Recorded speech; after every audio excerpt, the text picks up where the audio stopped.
The TDR-1, a groundbreaking innovation of World War II, unfortunately did not receive any applause, for it was a technology designed to harm the people. Let us check what secrets surround the TDR-1's WWII missions and technology.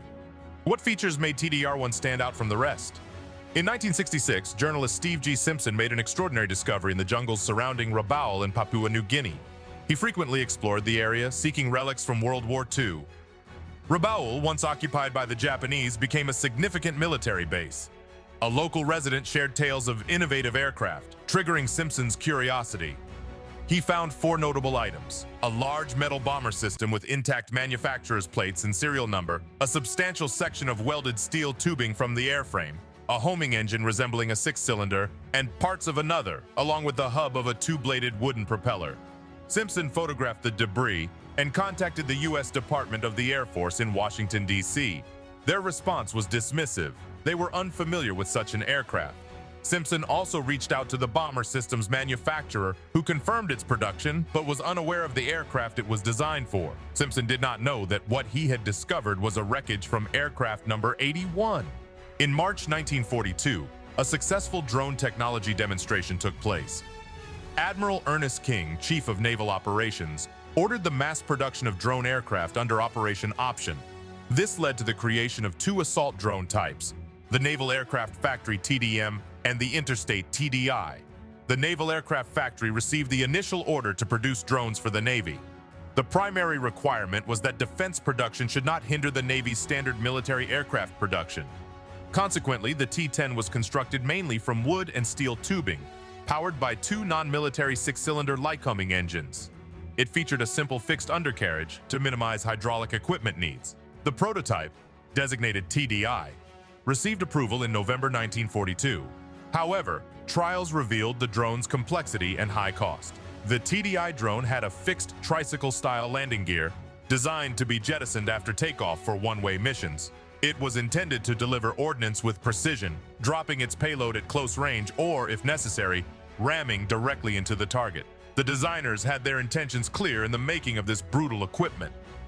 Armed with 2,000 pounds worth of bombs, these drones could cruise at speeds of approximately 135 miles per hour over a range of around 600 miles. They were directed toward their targets by a nose-mounted TV camera that transmitted images to a 6-inch screen on the mothership. Operation Option was an extremely ambitious plan in its original form.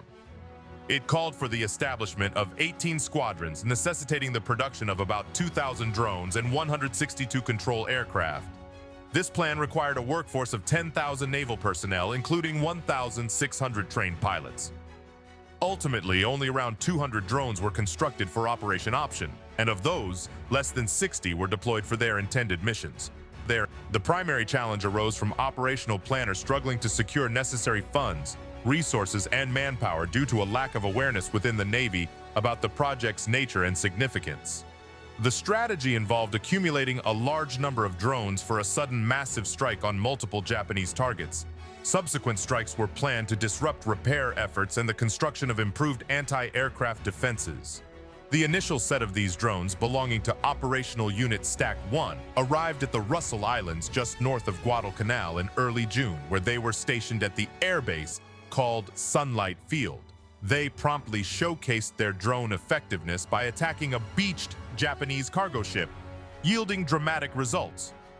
Despite the apparent success, higher command hesitated to fully commit the TDF-1s against legitimate military targets. This hesitancy stemmed from 2 main reasons. Firstly, there was concern that the existing version of the TDR was too slow, making it vulnerable to anti-aircraft guns, and the urgent need for unmanned aircraft had diminished as Japan was significantly weakened. By this point, the swift and conventional aircraft, operated by courageous U.S. Navy pilots, were inflicting substantial damage compared to the losses they were sustaining. Contrasting the TDI-1 with the advanced Predator drones of today, there exists a long, albeit chaotic lineage connecting the two over the past 70 years. Although crude in comparison, the TDI-1 was pioneering for its time. Not all of these early drones were destroyed for target practice during the war. I don't know if I should address it fortunate or unfortunate.